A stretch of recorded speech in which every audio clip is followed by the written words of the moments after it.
everyone. That's a good way to start this out. Assalamu alaikum. That means peace of God be with you. And the response back is, if you choose, alaikum assalam, and peace be upon you. So we'll do it again, okay? Assalamu alaikum. Your response is, alaikum assalam. It's my honor and my privilege to be here today. And I want to talk to you, and I hope you will talk to me about what's on your minds. So tell me about what you're here, what brought you here, beside the great food, I'm sure, and what you hope to learn today. You can tell me what you want to know. You could tell me about misconception that you want clarified, whatever it may be, but it should be a conversation. So I invite you to that conversation. Please feel free. Don't do that, because you know what that means. You're going to be listening to me the whole hour. You don't want to do that. Yes?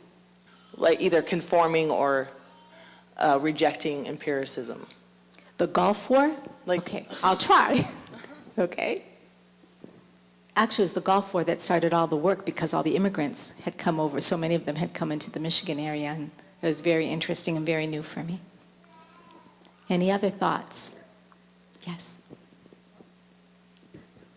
Well, I'm really interested in the title of your talk as it was promoted, and to hear what you have to say about the truth about women and Islam. Mm-hmm. Happy to speak about that. So tell me about your misconceptions. How many of you are honest enough to tell me about those misconceptions? Tell me what you really think about Muslim women and Islam. Let's get that out on the table. That wasn't really what I was going to ask. But you go right ahead. Tell me what you're going to ask. I was going to ask about, I personally have difficulty with what I understand, limited though it may be, about women and their place in Islamic culture, and my own ideas about Western feminism, and how some of that pieces together or doesn't. Mm-hmm.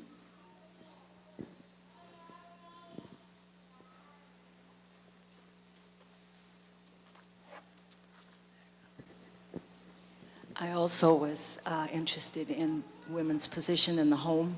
Mm-hmm. Obviously, you're not stifled by anything, and you're married, and you have children. So I have a lot of misconceptions about that. Okay, sure. I would like to know more about just Islam in America and your opinion on, your opinion on it. Okay, very good questions. I teach here, and I teach a lot of international students, including a lot of Arabs, Muslim or non-Muslim, and I always find it interesting when my national students hear me talking about them. They're so surprised to find out that women are not so subordinate as they think, and that what I've shared with them is that never in any of my 30 years of teaching have I found a demographic where the woman has a higher place in everyone's heart. So my students value their mothers, their sisters, their nieces, their daughters, and cherish me as their female teacher in a way that a lot of the other students don't. So I want to make sure, I've invited 100 students here, national, international, just to hear more of that, so they understand that it's beyond what we have a small, narrow view of from the media. Mm-hmm. Thank you. Thank you for what you do. Thanks. Afwan. Anything else? There's a hand way back there. Yep.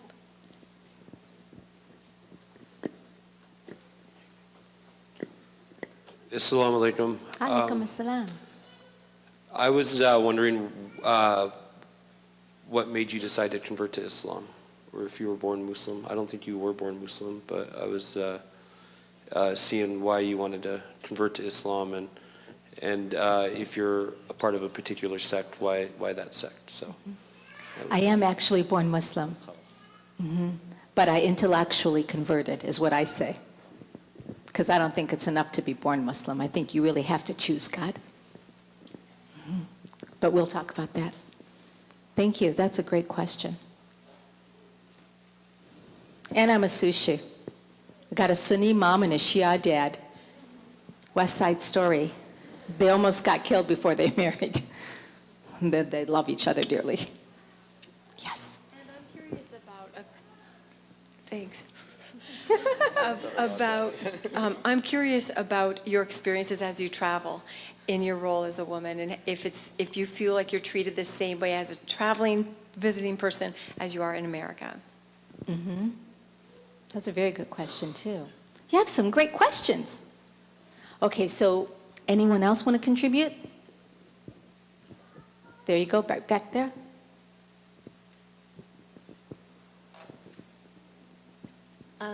I want to know how you feel about women's empowerment and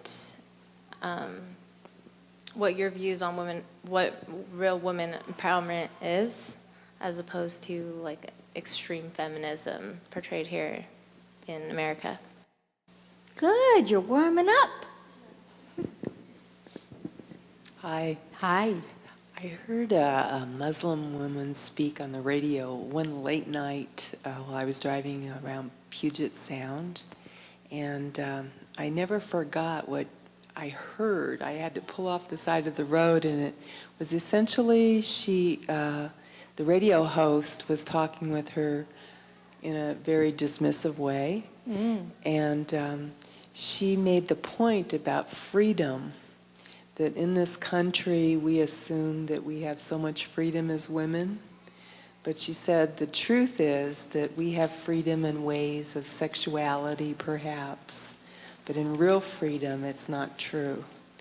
And so I was wondering if you would touch on that. Yeah, absolutely. That's one of the core concepts for sure. Thank you. Thank you. And there was another hand right there. So I hear many different definitions on what it means to be humanitarian, and I was wondering what your take was on that, or if you had a different viewpoint. I know it's a little different than all the other That's questions, okay. but No, that's fine. wanted to hear what your opinions on the matter.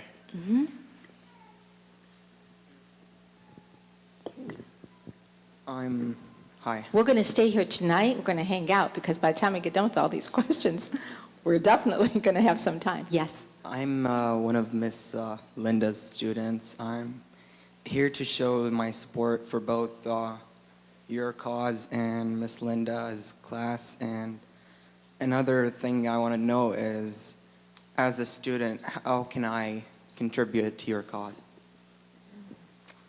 Thank you. Which one you would like to contribute to? Anything you choose. Door's wide open. All right. Shall we begin? All right. So here's the thing. I may not get to the question you asked because sometimes when I get moving, you'll have to come back and remember, I have a jet lag brain. That's a real thing. So that means I'm not up to par today, but that's okay. I'm going to do my best anyway to answer these questions.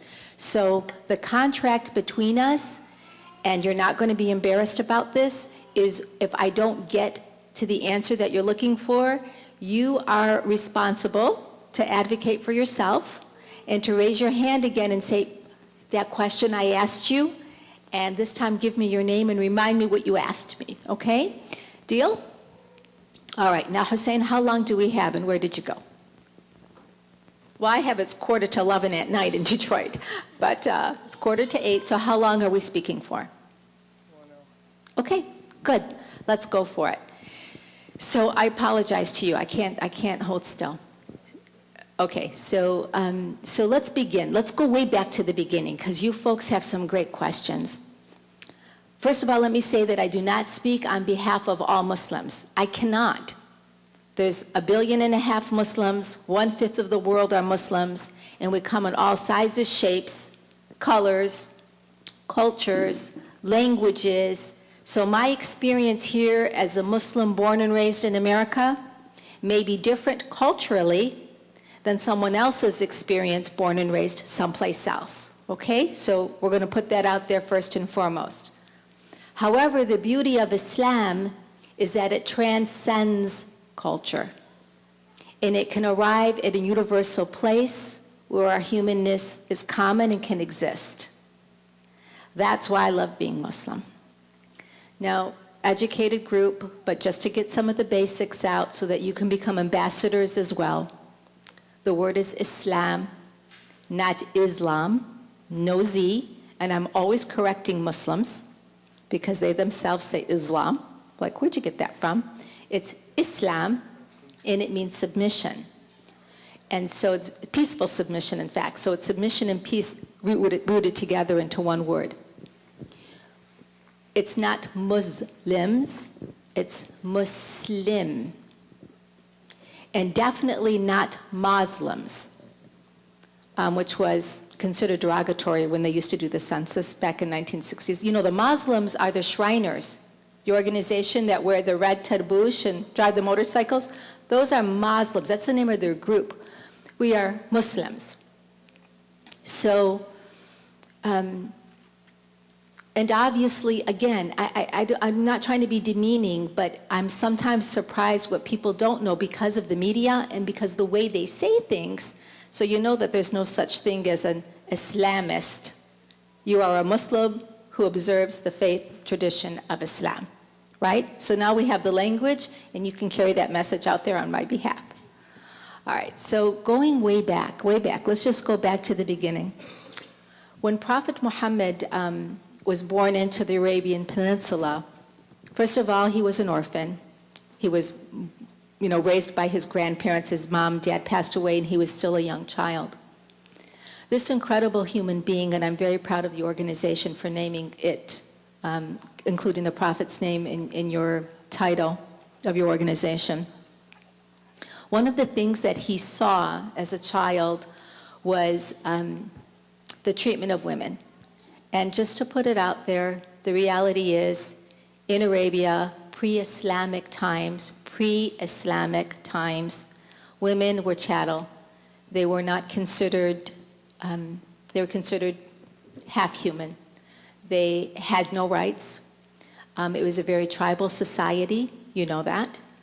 And they were used in war, in marriage, concubines, sex, and had a status that was not really favorable. Well, Islam changed all of that. One of the reasons that I am Muslim is because of the rights of women. Now, when we watch the media, we will not see that portrayed, which is why I will leave my house at 5 in the morning and come all the way across the country to have a lecture like this. Because it's critical and it's important to me that I honor God because God honored me. And if you call that my ministry, whatever you wish to call it, it is what it is, but I'm very passionate about giving God his due right because he gave Muslim women their due right. He gave all women their due right. So to the feminist question, I don't, as myself, as Najah, as a Muslim woman living in America, I do not feel the need for a feminist movement because for me, God is the greatest feminist. And no one could give me rights greater than what he has afforded me. And that's how I see this symbiotic relationship between God and myself. So Prophet Muhammad, as he gets his message, and we believe it's a divine revelation from God, one of the very first things that he's commanded to do is to stop this insane tradition of infant female burial. Now, many of you may have read about this. It's so horrific. And it was done by the tribes actually in their brain thinking that they were protecting women because women were being taken as war victims in a tribal society. And they had no economic wealth to contribute to the family, so they were also seen as a burden. So female babies were buried alive at the time, and they kept the males to be supportive of family and so on and so forth. Now just imagine that for a moment. Be in that time. I mean, how is it that every human being comes from a mother, yet women have no value? That's a pretty messed up thing. So as Islam is revealed, one of the very first commandments is stopping this infanticide. And it's very clear in our Holy Scripture, the justice of God, that in the eternal tribunal that we believe we will all go to, when everything is said and done, we believe in a hereafter, those babies' voices will speak. and they will have a voice, is what our Holy Quran tells us. And they will ask, for what reason did they die? For what reason were they buried? For what reason were they murdered? So I take my story as a female with rights from that particular incident, and I build it from there intellectually. So I learned from my Prophet Muhammad that women have tremendous rights and that they are equal in the eyes of God. Now, we do not in Islam have the idea that Eve faulted Adam. We don't believe that. We believe that they were both created and created equally, that they observe equal rights in the eyes of God. We don't believe that she was his downfall. And that was something else that I struggled with. I struggled with the idea when I was examining world religions that she would be the downfall of humankind. Like I just couldn't go there. And Islam gave me another way to see that. And so that was very encouraging. Another thing that intellectually pushed me to Islam. So as Muhammad alayhi salam, peace and blessings be upon him, as he journeys through his life as a messenger, he's married to this incredible woman, and her name is Khadija. Peace and blessings be upon her. Now Khadija is a huge shiro. And Islam has lots and lots of shiros. Another thing that attracted me to it. Asiya, the wife of Pharaoh. Moses' mother, another hero. Mary, the Blessed Virgin Mother. Fatima, the Prophet's daughter. Khadija, his wife. And I love Khadija. And one thing that Muslims don't talk about is the love and respect. They don't talk enough about it. It's about the loving relationship between Prophet Muhammad and Khadija. She was, by most historical accounts, his senior, much older than he. And in the Arab world, men did not marry women who were older than them. They married women who were younger than them, and many. He stopped the practice of concubines. He was able to pull the entire Arabian Peninsula and then the world into legitimized marriage where women had human rights, the right to their divorce, the right to their education, the right to act upon their own free will, the right to contract business. So they were their own entity. That's why the pre-Islamic world tortured him. That's why they starved his wife. That's why they exiled him, was because he revolutionized and was revolutionizing the Arab world. He was breaking all of the traditions, and they did not like that. So he gave women voice. He gave youth voice. But more than just scripture, he actually modeled it. So he marries Khadija. Khadija is a businesswoman. So I learned from Khadija, I can be a business person too. I'm not a good one, but if I wanted to be, I can be. She had wealth. So for a woman to have wealth is not a bad thing. In addition to all of that, she was his loving support. She was the one that advised him and helped him and stayed with him through thick and thin, and she died of total starvation. A very, very sad story. He says of his love of her that without Khadija, he says he does not know that Islam could have flourished. So we have a female shiro who was his true partner in marriage and also in the dissemination of his message. So I see the two of them working together, and I love that. We fast forward and we talk about other things. Muslim women, not only as the Holy Quran has told us about Muslim women and rights and so on and so forth, but we see that she does not lack anything. Meaning this, whatever he has, she has or can have. Now, I'm not talking about equality. I'm talking about equity within equality.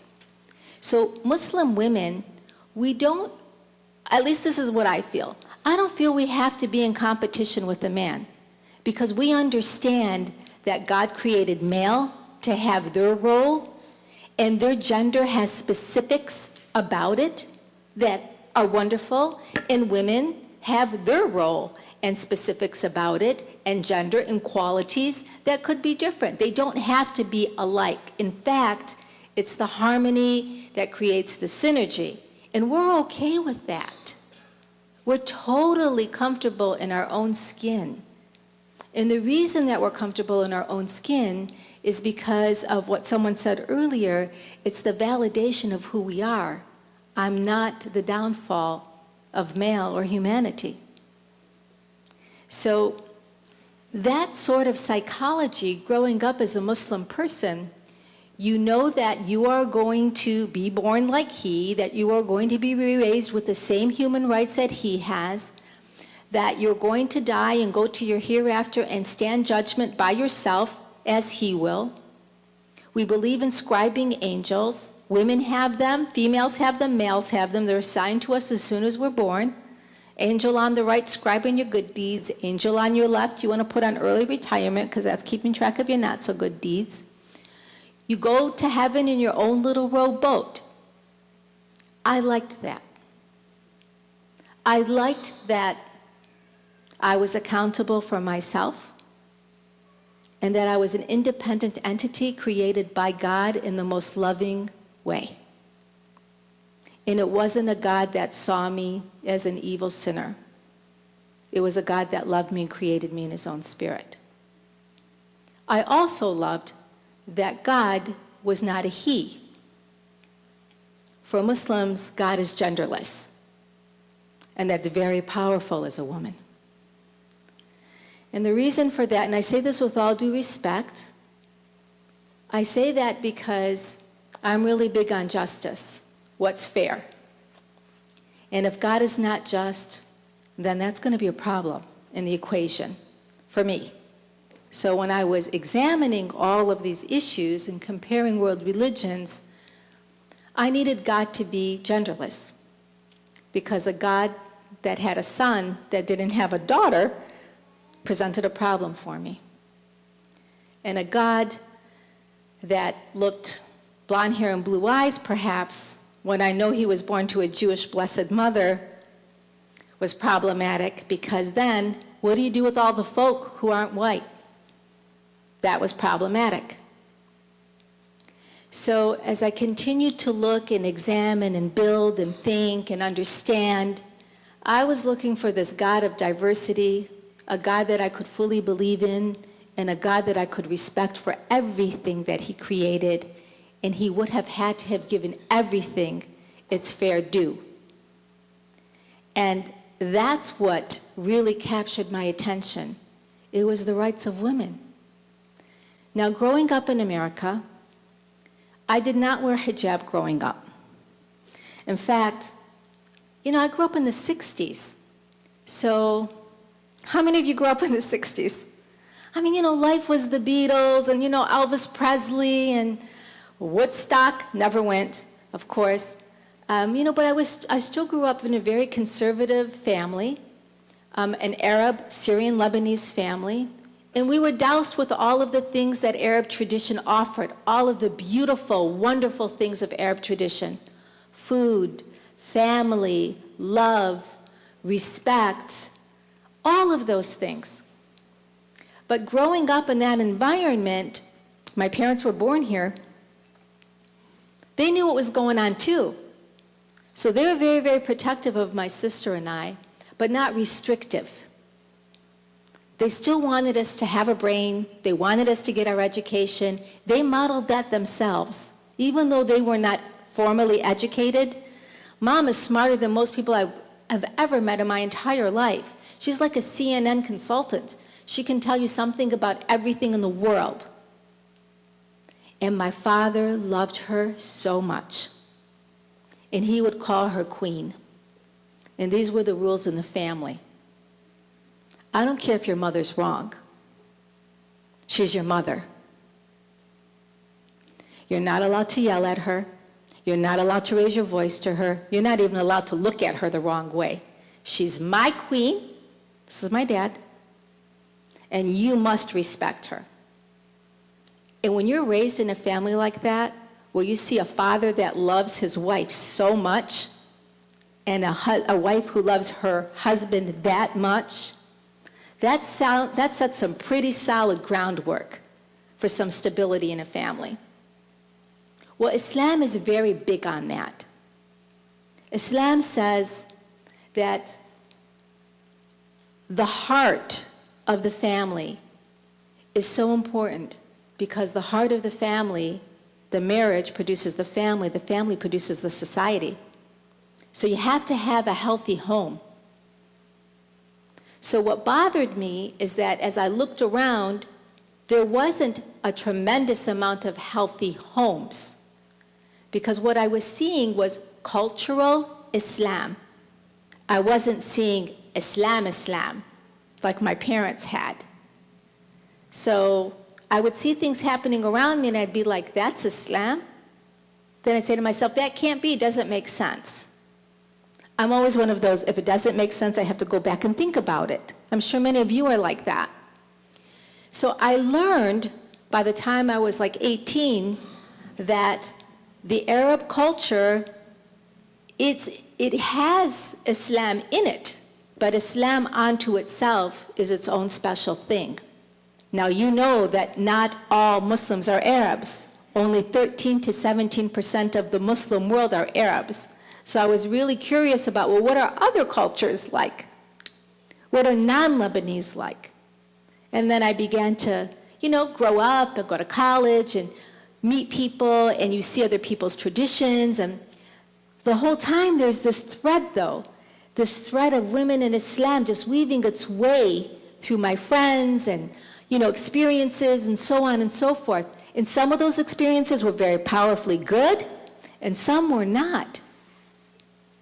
And women would say things to me like, well, that's what God wants. Like, for example, if they were in an abusive relationship, that's what God wants. This is my test. God has put me in this situation and, what can I do? I have to endure because I'm afraid God will punish me if I don't. I also grew up with a grandmother who should have been very, she could have been any religion, but everything was hell. So, and I loved her so much. She's the heart and soul of my upbringing, but she used fear and intimidation to scare the hell out of us girls all the time. And everything was shame. And I came up with this idea that, for Arab Muslims, there's either it's shameful or it's sinful. Those were your two options. So you grew up either shame or guilt, shame or guilt, shame or guilt, shame or guilt. Well, that didn't sit well with me either, because why could the boys go out and the girls couldn't?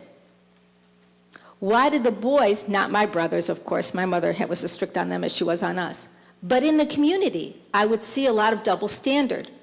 Bothered me a lot. Not because I was a feminist trying to figure out, well, how come I can't go out? That wasn't my issue. It was because I was told that's what God wanted, that boys had privilege over girls. Did not make sense. So every time I was presented with something that did not make sense, or did not feel God conscious, or did not feel like that was a fair God, I'd go back and do my homework.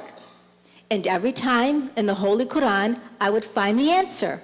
And God was far more fair than any feminist movement, than honestly any family, anything.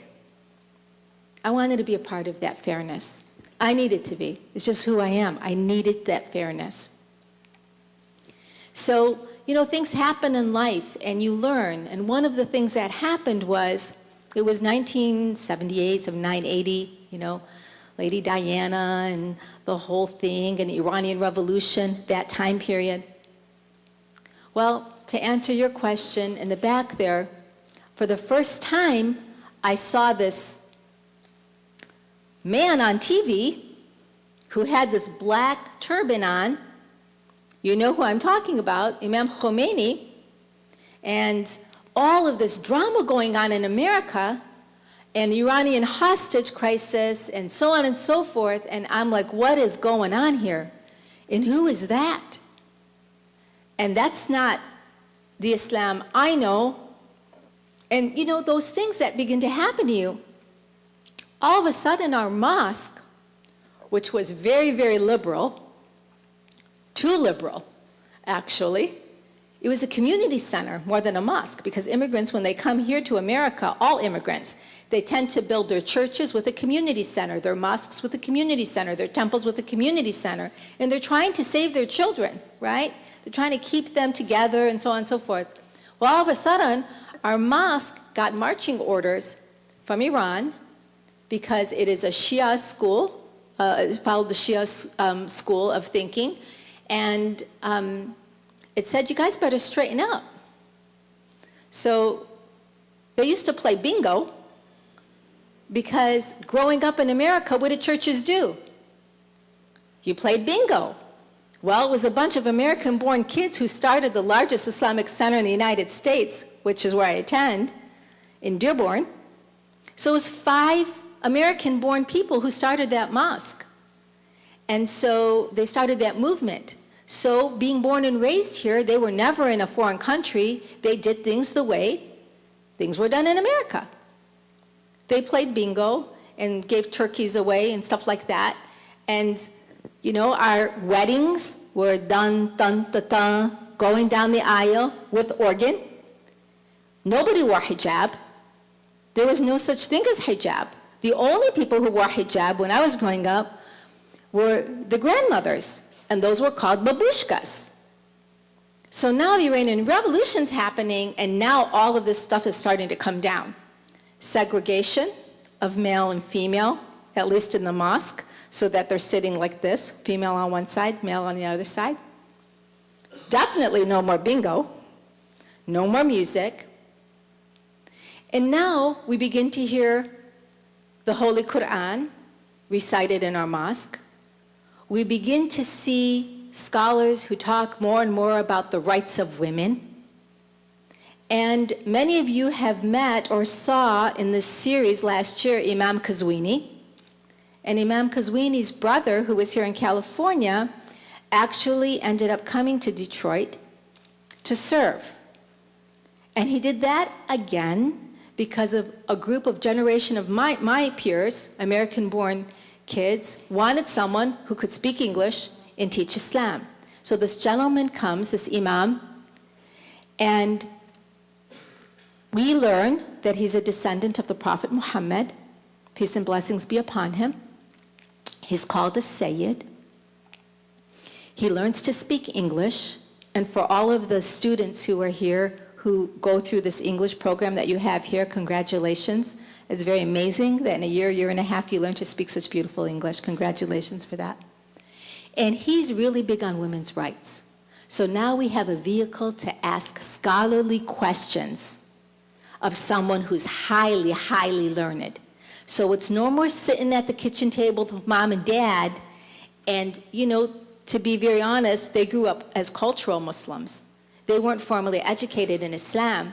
So now there's an outlet for all the women in our community to sit down, round table, with a high-level scholar and ask the detail. That's where I got educated. That's where I learned the most that I could possibly know. Every question that we had, we asked. And he would get up at the pulpit, and he normalized our community, and he actually sort of did what Prophet Muhammad did. Peace and blessings be upon him. He made our community way more conscious of women and their roles and their rights. So, the right to marriage. There is this notion out there that women are forced into arranged marriages. This is not an Islamic principle. Culturally, in many places in the world, including England, kings and queens are promised to each other even before they're born. So the idea of an arranged marriage, this is not a Muslim thing. This is something that's been going on for all of time. to keep dynasties together, to keep royal families in place, first cousin marriages. This isn't a Muslim thing. And I laugh sometimes here in America where people think that this is an Arab thing or it's a Muslim thing.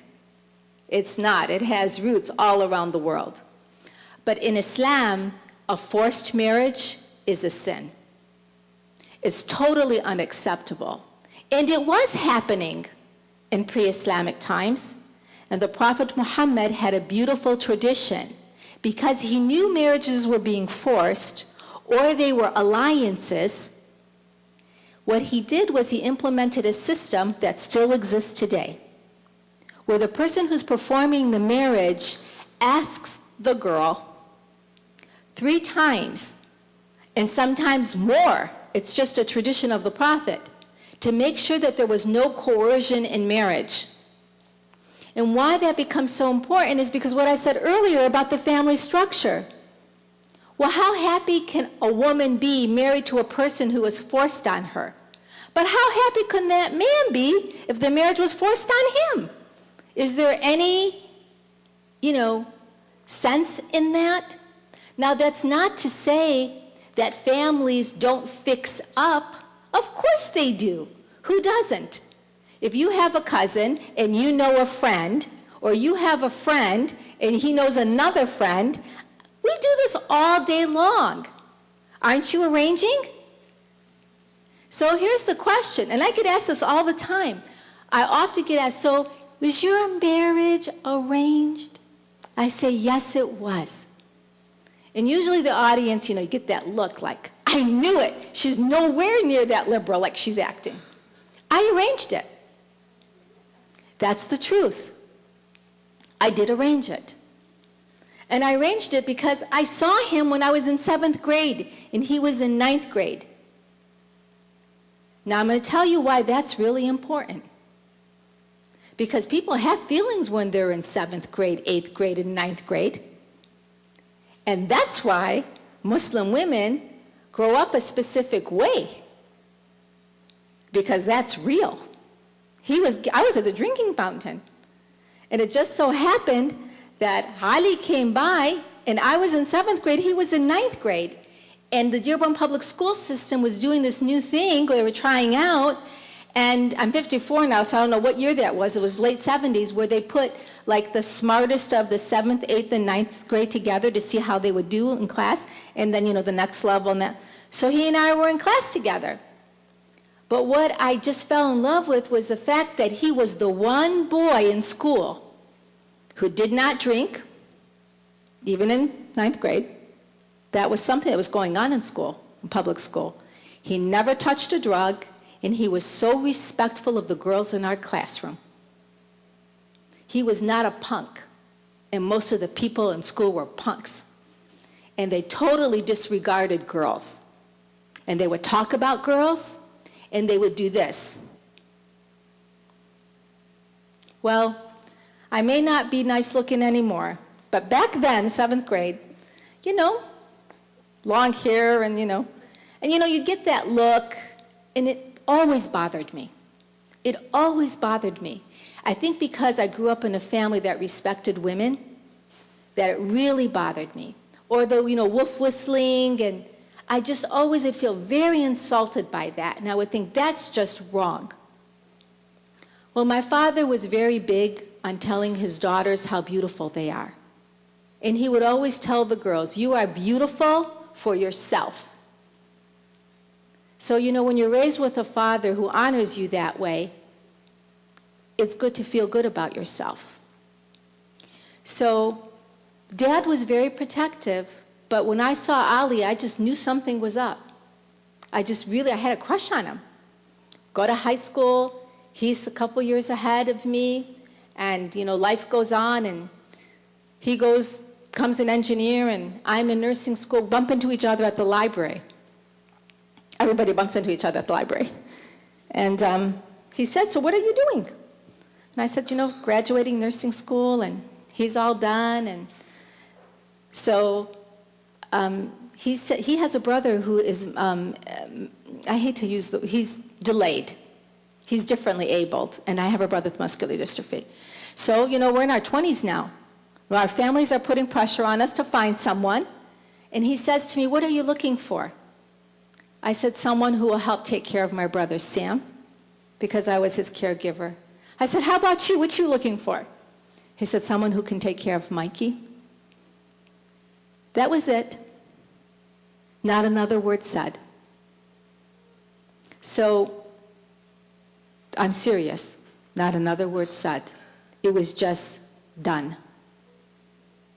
So at one point in time, I did say, after he came to the home and proposed and all that, I said, are you going to, by the way, ask if I'm happy to marry you? He said, no. I said, okay, then I'll ask you. So that's why I say I arranged my marriage. 32 years later. But why I'm telling you this story is because Muslim women have a strong sense of self and a strong sense of identity. And it's very important that we understand this because we see ourselves as beautiful from the inside out with not a lot of pressure having to be beautiful from the outside in. We understand that what God created has virtue and it should be respected. We believe that she is not a commodity to be placed on a billboard, to be sold as a product, that you can't sell shampoo without selling her hair. And even nowadays, even the most beautiful women in these magazines have to get whatever you call that photoshopped stuff. Islam says absolutely not. She is not a commodity. She's my creation, and she must be respected as such. So I liked the whole package. And that's when I said I'm going to really study Islam and decide whether or not, even though I was born a Muslim, if this was really the right faith tradition for me. In every which way I looked, it had an answer. I love that about Islam. So to answer the which school of thought do you follow question, my mom, again, came from the Sunni school of thought, from Imam Hanafi and Shafi'i schools of thought. And my father grew up in the Jafari school of thought, which is the Shia school of thought. I chose the Shia school of thought, the Jafari school of thought, because it's closest to the Prophet's family. And I believe that all the answers I found were there. And it has a concept called ijtihad, which means you can ask any question and there's deductive reasoning to answer the question. I had lots of questions. So, but we have intermarriages between Sunnis and Shias, and it's not a big deal. It's not a big deal at all. So let's back up. Misconceptions. The right to her marriage. Yes. No coercion in faith. The right to her education. She's no less than a male, and she has the same kind of brain, and she has every right to her education. Now, that may not happen all over the world, but that doesn't even happen here. So when you think of Islam and you think of America, what's very blinding is we're very, very myopic. And we think that there's only our way here in America to do things, and that maybe our way is the best way, but that's not always true. So again, separating culture from religion, she has the right to education. She has the right to her entire human development and to reach the highest level of her human development that she can reach, because God has given every single human being capacity. That word jihad, that means to struggle and to reach one's full capacity. She has the right to her divorce and should be divorced in situations that are abusive. Psychological abuse, physical abuse, even economic abuse, verbal abuse. She's not obligated to stay in a marriage that is abusive. And then lastly, she has the right to her inheritance. Now, that's not something that many women in the world had before Islam. And that's a really, really big key piece here, because that means that she has the right to contract anything that she needs to do. She's her own business entity, if you will. So for example, women in Islam do not have to share their money with their husbands. They can have their own bank accounts. Now here in America, you usually have joint accounts. I mean, I had my own independent account for very little time because it upset my husband. He's like, that's not right. I'm like, but God says I can have my own money. You have to buy out, you're responsible for the household, and I can do whatever I want with my money. So my money's my money, and your money's my money, and that's the way it goes. God said so. And, but he couldn't handle it. And he really could. So the point I'm trying to make is, Islam has given women so many rights that honestly, even being born and raised in America, I can't keep up with all of the rights because there are cultural traditions here in America as well that are just kind of like, seen maybe, in a variety of ways. Women had the right to vote. When you go to Mecca and Medina, the Holy Lands, there's a very beautiful mosque that you stop at on the way to do your pilgrimage. For those of you who are Saudi students, it's Masjid al-Sajra.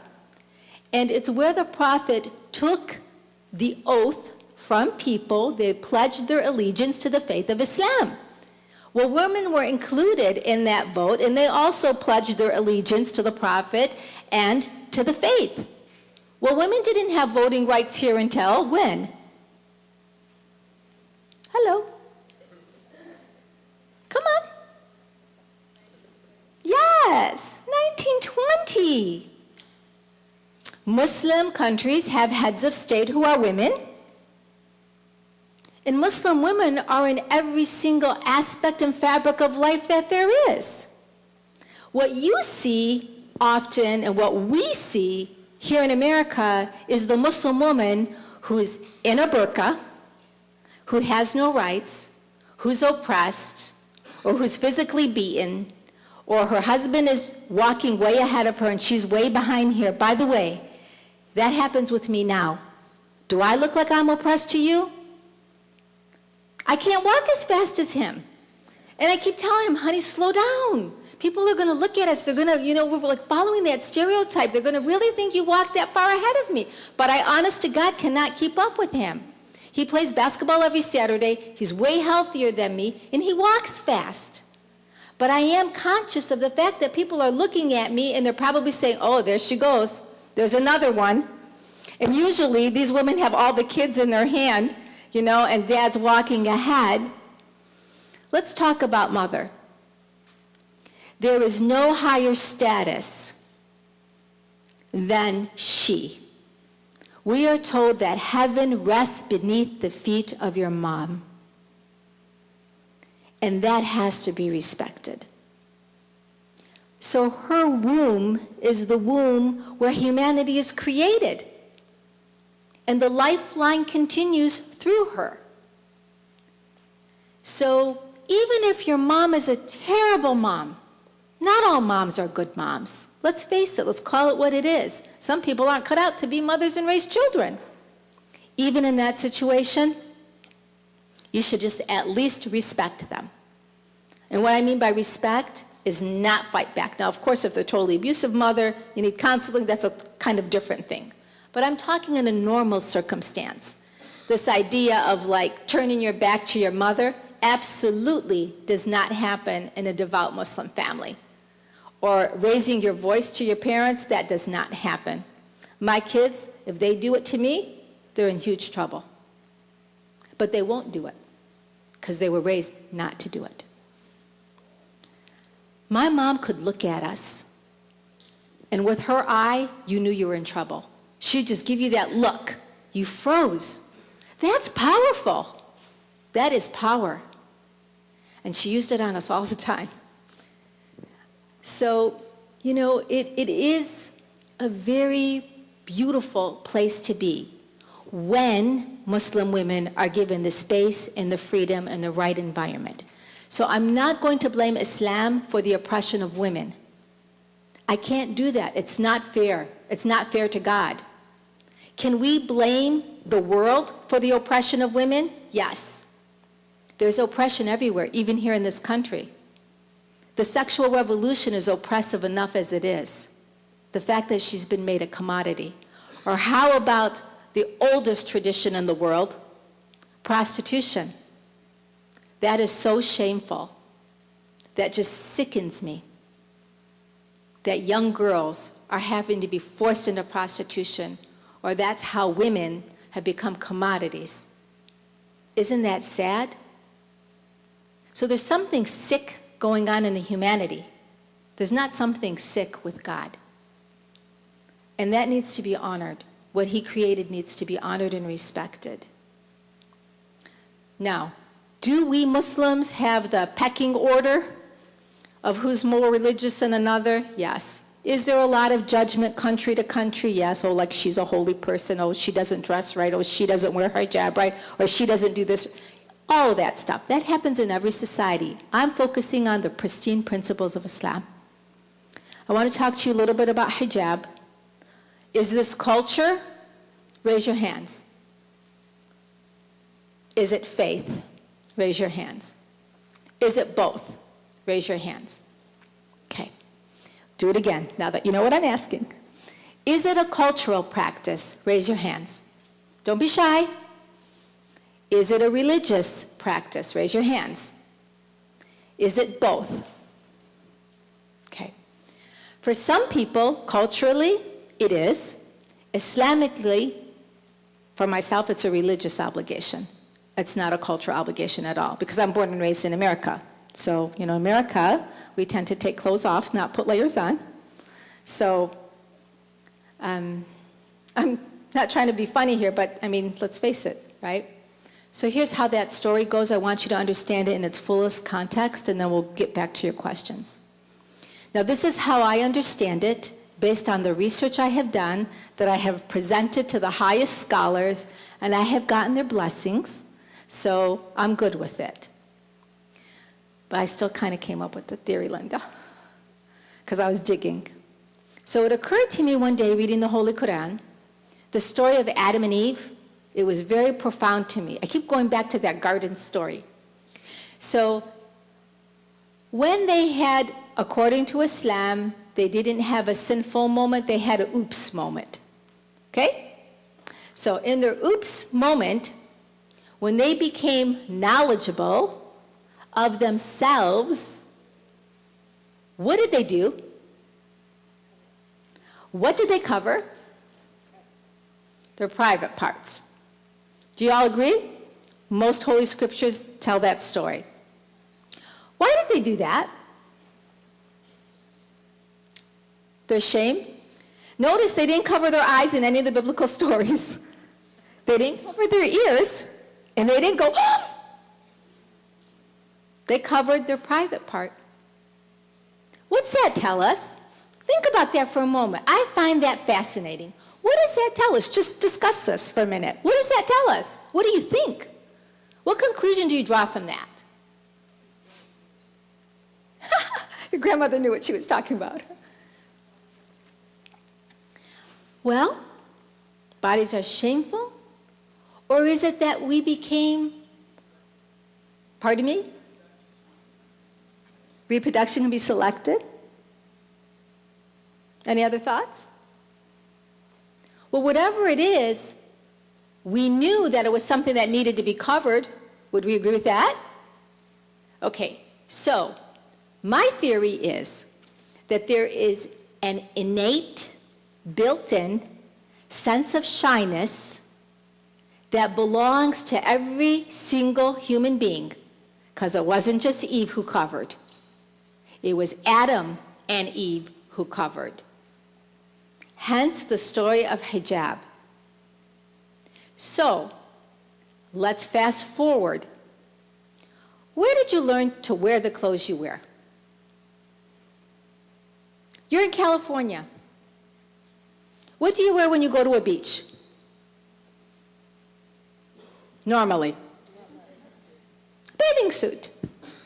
Do you wear that bathing suit when you go to the mall? When you go to a wedding, what do you often wear? Men, what do you usually wear when you go to a wedding? Who taught you that? Where did you learn this? Where did you learn what to wear when? Culture, necessity, Something taught us to do that, right? Because you don't wear your bikini in the mall, but you'll still wear those two same pieces of clothing on the beach. I thought about that. I thought that's very interesting. Why is it in a hospital gown, which is where you always see it, what do people do when they're wearing hospital gowns and they're going down the hallway? Why are they doing that? When on a beach, they're willing to show you almost anything. What is that? I'm serious, what is that? Isn't it interesting? So cultures have taught us when to take our clothes on, keep our clothes on, and when not to, and what to wear when, and what to wear how, in these formalities of dress, and so on and so forth. My point is this: there is a built-in, innate sense of modesty in every single human being. We unlearn it. We desensitize to it. So much so that she has become objectified. Islam says no. Her clothes stay on her, and when appropriate, they're not on her. So, he, same thing, his clothes stay on him, when appropriate, not. When is it appropriate for Muslim men and women to be home, comfortable, whatever? Anywhere where it's not the public stage. So, I do not wear my hijab all day long. You know, I get crazy questions like, this one really bothers me. Oh, you're so lucky. You don't have to worry about your hair. Says who? I'm a married woman. I have a husband. I love him. I love to look at him, and I hope he loves to look at me. Do you honestly think I'm keeping this hijab on all day at home? Women only wear hijab if they wear hijab when they're outside of their nucleus DNA circle. In front of my father-in-law, I don't wear hijab, I don't have to. In front of my nephews, my husband, obviously, my children, my parents, my brothers, no. If I were at a baby shower and women in hijab are there, they usually, if it's all women, take their hijab off. And I want to tell you something about Muslim women. They can put any Cosmopolitan magazine model to shame. They're so gorgeous and beautiful. And sometimes I'm shocked when I see them without their hijabs, because I'm like, whoa, please go put that hijab back on you. So we know when to have that privilege and when that privilege will be taken advantage of. We are not commodities for our brothers' eyes. We are not. And I mean brothers, I mean males. We are not. Now, that doesn't mean that every man is a wolf. That does not mean that every man is looking with his eyes like crazy, checking out every single woman. But we believe that it's protective of the society because God has created our instincts differently, and we should be abided to something that is more wholesome. Because what we've learned is she's always been a commodity. Whether she danced for men during the tribal days, or she strips down and dances now. And Islam says, no, she's precious. She's as precious as a man. They're equal in their humanity. They're equal in their rights. They have their roles. The roles should be symbiotic. There's synergy between male and female, all of those kinds of things. So we're going to stop there, and we're going to forget what the media says, and we're going to get to your questions. Okay, now let's see if we can start on this side of the room and see if I can remember. We'll come back to yours. Your name is? Ali. So Ali, if you want to get on the website and look at Zaman International, anything that you would like to do, I would love to have you help out in any way that you can. We had questions here about feminism. So have I answered the question about feminism? Or do we need a deeper answer? I know you asked that beautiful question. Your name is? Holly, you asked that beautiful question about the war and how it's impacted people, and you want to re-ask that question again?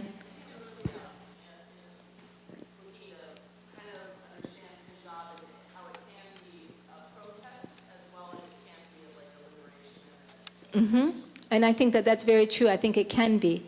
You know, back to the hijab story, you just reminded me. The way that I see hijab is I see male and female have hijab. We all have that innate sense of modesty. But for me, it's deeper than the physical. And I can prove that. Because if hijab was only about covering a woman's beauty, then as she ages, she really wouldn't need hijab, and if it was only to protect her like from the sexual sense, which is sometimes what we're taught. That can't be true. There has to be something more about the humanness. I believe hijab is the hijab of your eyes, male and female, and what you allow yourselves to see. And the hijab of your ears and what you allow yourself to hear. That's a very important hijab. Hijab means to protect. The hijab of your tongue and what you allow yourself to say. Gossip and horrible things about people that can be harmful and hurtful. This is a piece of material and it is scaring the world. This costs all of like $3.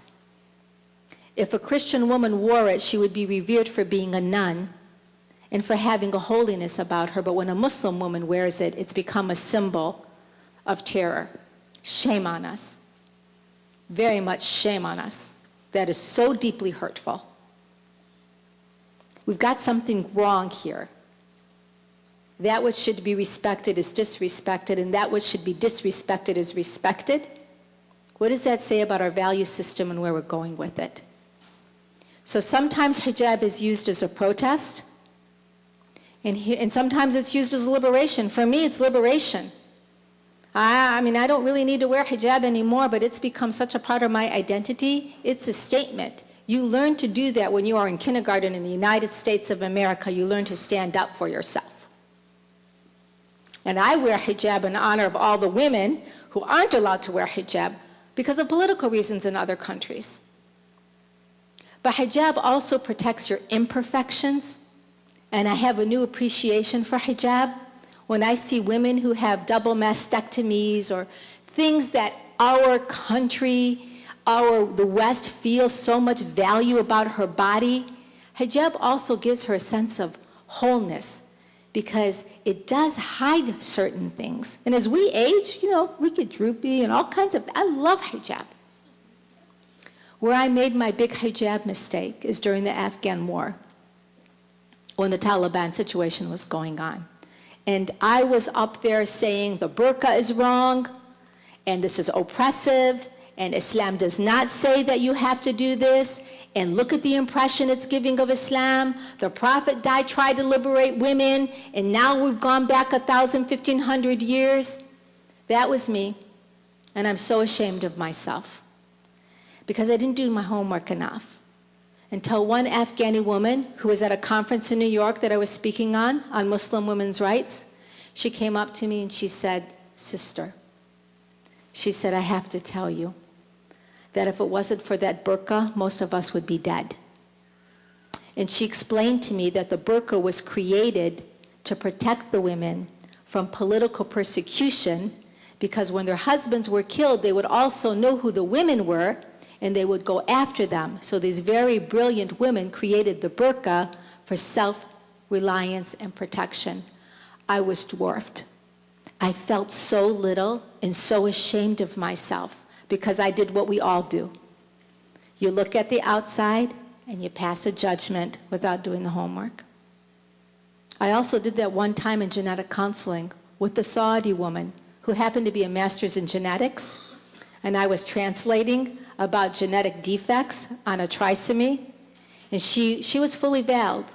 And then she was so polite and didn't say anything to me, and then I asked her, "Do you understand what I'm saying to you?"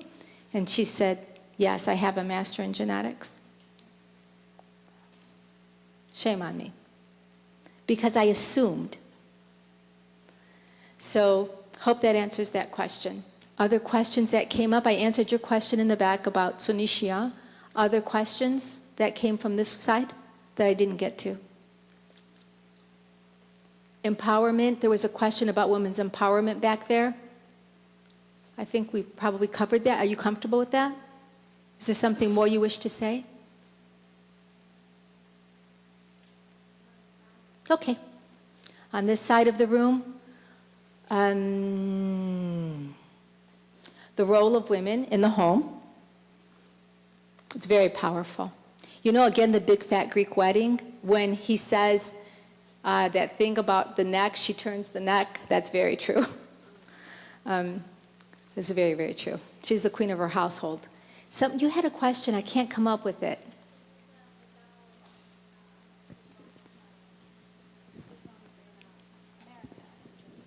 Islam in America.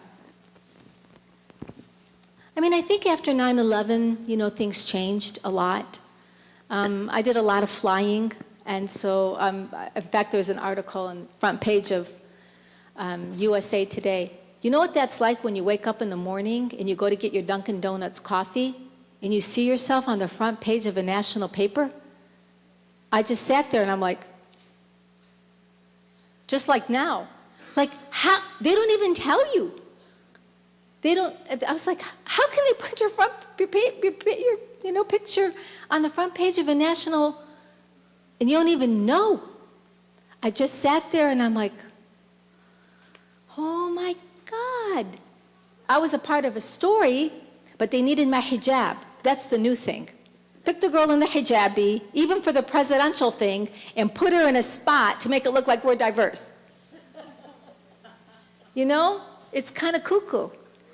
But post 9/11 was rough. It was really rough. Not in Detroit, because we share this wealth and tapestry of interfaith work. And, you know, Detroit's very diverse. I mean, here it wouldn't be a problem. But when I was traveling to other places, for example, we took a group of youth to Tennessee post 9/11. Well, the bus driver was part of the KKK. And he had a rifle on the bus, which I discovered, and I was a senior advisor, so I had this whole group of kids with me. He didn't have a problem with us.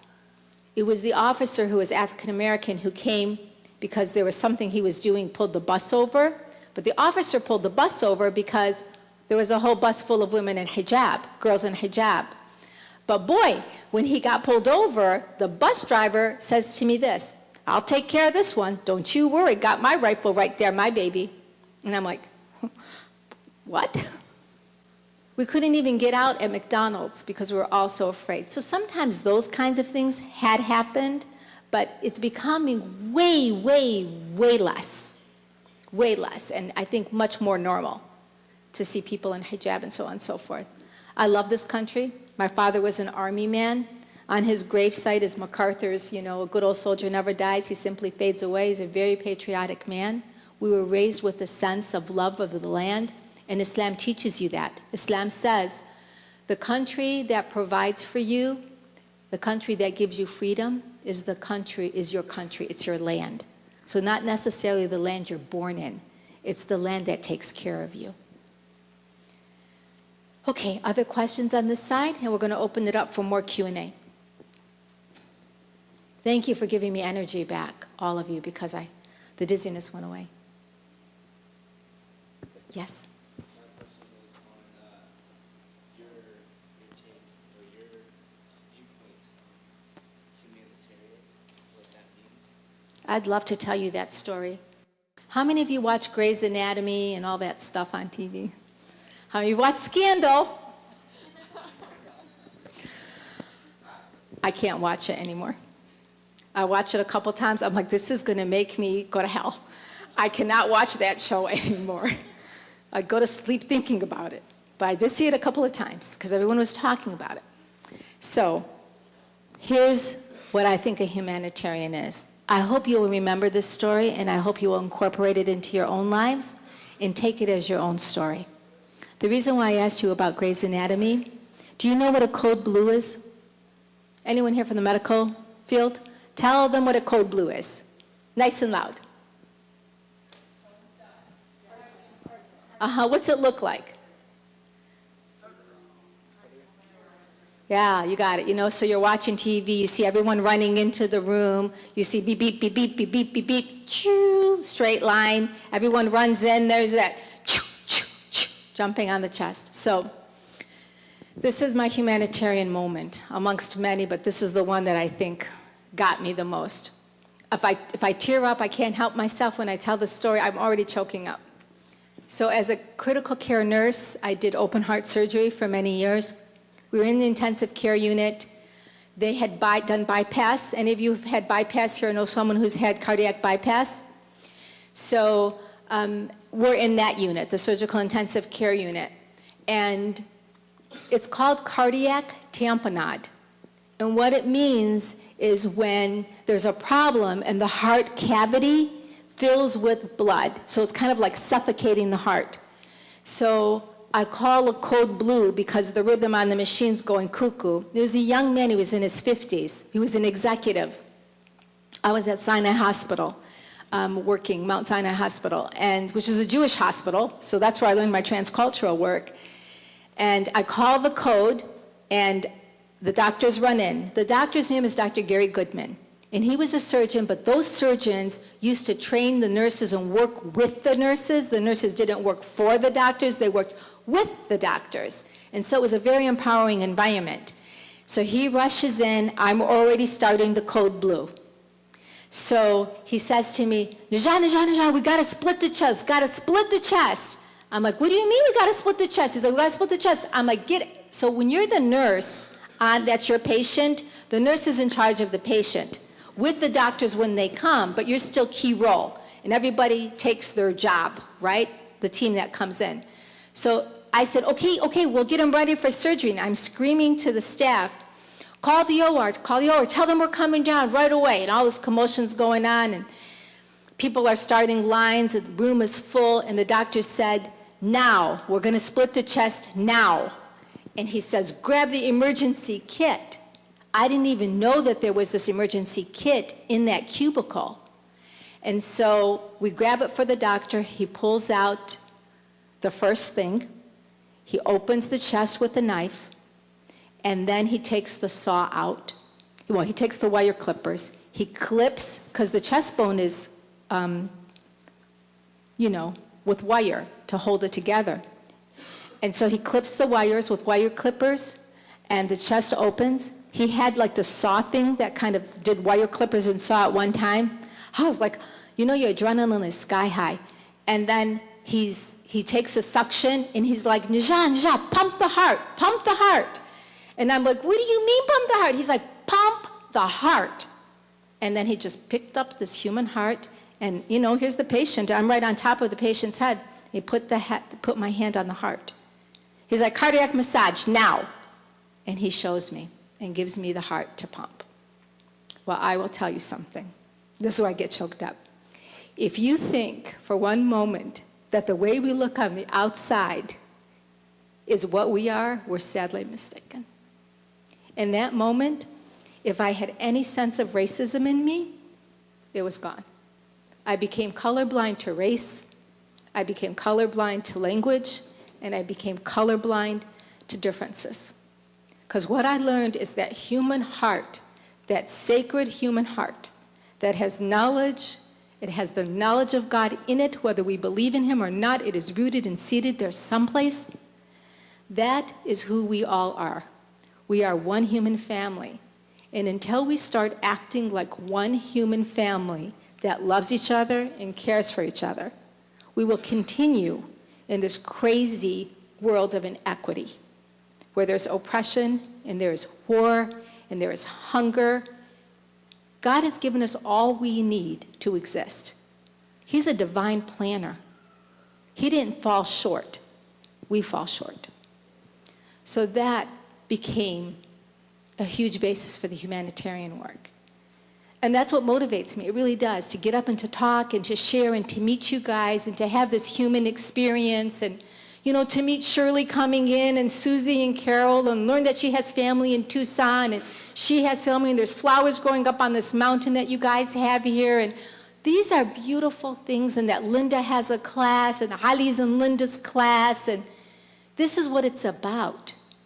It's about our humanness. And because I love God so much, I am not going to fall short of promoting what I know He created to be good. That's it. So.